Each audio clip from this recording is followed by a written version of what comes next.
Azpimultxo berria, fase berria, eta pasen egunean esan zenun taldea pizkat batzu zegoela moralki, ez dakit aste hauetan pizkat moralki hobetu duen.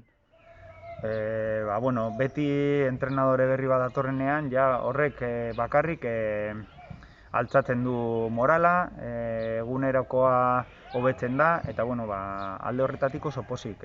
Jendea egunean egun irri fartsu eta pozik eta ardura handiz lan egiten ikusten dut, eta bueno, pozik horregatik.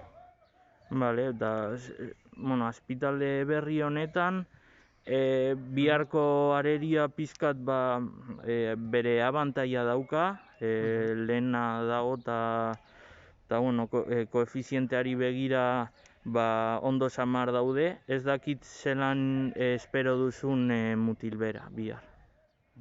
Segurazki talde indartsua, puntuekin jolastuko duena, ez dakit, arrisku gutxi eramango dituena, eta bueno, azkenean beste garaietan jokatzen ziren playoffen antzeko partidu bat espero dut.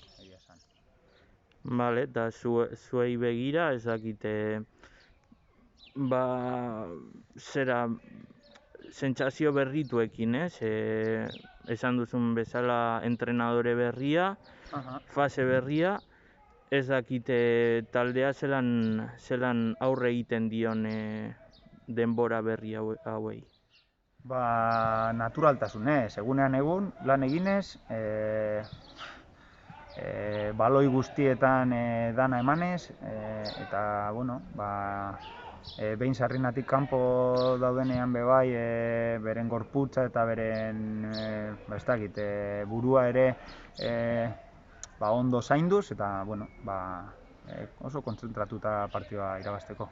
Vale, ¿cómo ves el equipo? El otro día dijiste un poco que te encontraste un vestuario un poco bajo de moral.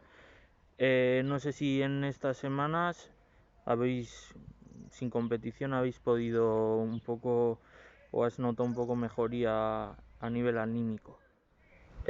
Sí, en el día a día pues está siendo una gozada, ves a la gente sonriendo, ves trabajando con mucha responsabilidad y no, yo veo al equipo anímicamente y todo muy bien, muy concentrados y bueno, pues con ganas de que llegue.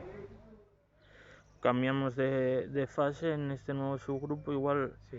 Qué mejor momento para cambiar un poco una dinámica que se viene repitiendo en los últimos partidos, cambiar un poco y conseguir ya por fin la segunda victoria de la temporada, ¿no? Bueno, pues a ver, tampoco podemos estar lamentando ni mirando atrás, mucho más allá del tiempo que llevo yo aquí y bueno, pues simplemente afrontamos este partido como una final, corrigiendo los errores, llevando al equipo al máximo de su potencial y acercándonos a ese nivel, creo que va a estar muy cerca el resultado. ¿Cómo ves a la Mutilbera? No sé si habéis podido un poco analizar al rival, no sé cómo ves sus puntos fuertes, un equipo que viene con cierta ventaja en este nuevo subgrupo. No sé si os esperáis quizá un equipo que venga un poco más a guardar pues lo que tiene a nivel de puntuación, lo que consiguió en la primera fase y os encontréis en un partido en el que podáis llevar la iniciativa. Pues la verdad, como es un formato nuevo que nunca se ha dado, no sé exactamente por dónde se van a ir, pero bueno, me puedo imaginar que serán partidos parecidos a los que se juegan en playoff. Pues bueno, calculando, con miedo a perder, sobre todo por el que más puntos tiene. Y bueno, pues no creo que vengan aquí a replegarse, la verdad, sinceramente, viendo un poco al equipo. Pero sí que creo que serán, pues no solo la Mutilbera, sino todos los equipos que más puntos llevan, pues serán más conservadores. ¿Cómo afrontáis esta nueva fase? Supongo que con ilusión totalmente renovada, ¿no? Si bien es cierto la situación a nivel clasificatorio no es bueno, supongo que con ganas de conseguir y de redimirse un poco de la escasez de puntos. Bueno, pues ya no es la segunda fase, es cada partido. Para nosotros son 3 puntos, es una final, no podemos mirar más allá de eso y es nuestro partido, lo vamos a afrontar como si fuese el último y, por supuesto, creo que con el cambio de dinámica en el día a día, pues eso, con eso que hemos hablado antes, esa felicidad, bueno, ese rigor también que le hemos dado, pues creo que vamos a estar muy cerca o vamos a estar, o los puntos van a caer por propia lógica.